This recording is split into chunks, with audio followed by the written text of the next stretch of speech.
ఇడ్లీ తిని తిని బోర్ కొట్టినప్పుడు ఇడ్లీ పిండిని దోసపిండిలాగా మార్చుకోవాలంటే నైట్లలో ఇలా బియ్యం నానబెట్టి పెట్టేసుకోండి. మార్నింగ్ దీన్ని మిక్సీ వేసేయండి.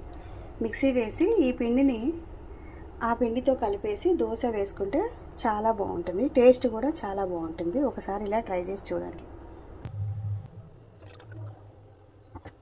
ఇలా కలిపేసేసి ఇప్పుడు దీన్ని దోశ వేసేసుకోండి.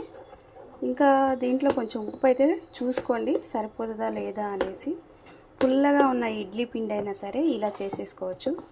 టేస్ట్ కూడా మీకు మంచిగా ఉంటుంది.